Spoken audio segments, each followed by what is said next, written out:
Hey there folks, Lenny Rudow here for FishTalk magazine. I'm at the Annapolis Boat Show, and at the Riverside Marine display I came upon a Sportsman 232 and a Sportsman 252. This brings up an age-old question.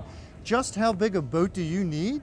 And just what does 2 extra feet get you? The first thing you want to consider is sheer deck space. How many people do you normally go fishing with? If your crew is 4, let's say that's an average for you, the 232 is going to hold that just fine. 5 people, you might start to get a little cramped.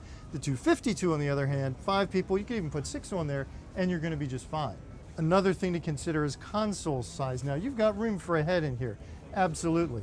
But you got more room over there in the slightly larger console. This also gets you more space underneath of the forward console seat. You've actually got a larger compartment in here. You get storage over there too, but this is larger, finished nicely, and you've got your fitting there for your waste pump out. You've actually got a fixed head inside of this console. But the biggest difference you're gonna see with those extra 2 feet is gonna come off the dock. This boat, heck, it weighs 4,700 pounds. That one weighs 3,600 pounds. You got 2 more feet of LOA. When you're running through rough seas, that will make a difference.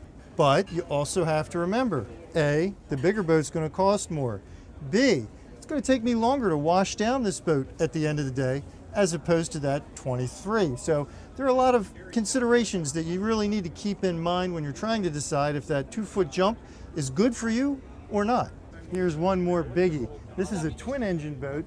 That's a single engine boat. Now, twins give you that extra safety margin if you're running offshore, something happens, or even running around in the bay. If you lose a motor, you've always got another one to get home. With a single, you don't get that. But there's a lot more startup costs when you're getting 2 outboards, and you have higher maintenance costs and more time spent changing the oil. Every time you change the oil, you got to change the oil twice. So, you know, there are upsides and downsides to each kind of rig. Now I'm standing on the 282. Now, this is obviously a much bigger boat. Not only do you have 5 more feet of LOA over the 232, we're talking a much bigger, more substantial helm station, tackle station. We've got 2 live wells now instead of 1. We've got the in-deck fish boxes along the back. It's a much bigger leap. A 5-foot jump in an outboard boat is really a pretty massive jump. And accordingly, there's a pretty massive jump in price as well. Which boat is right for you? Well, that depends on the factors we've talked about.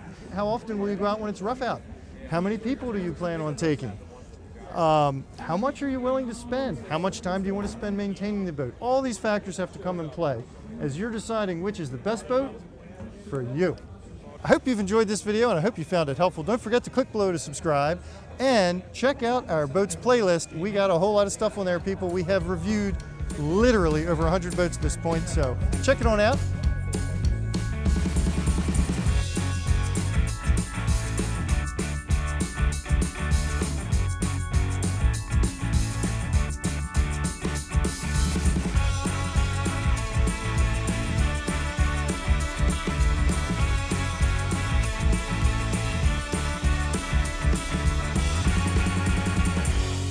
Don't miss another cool Fish Talk video. Click below to subscribe.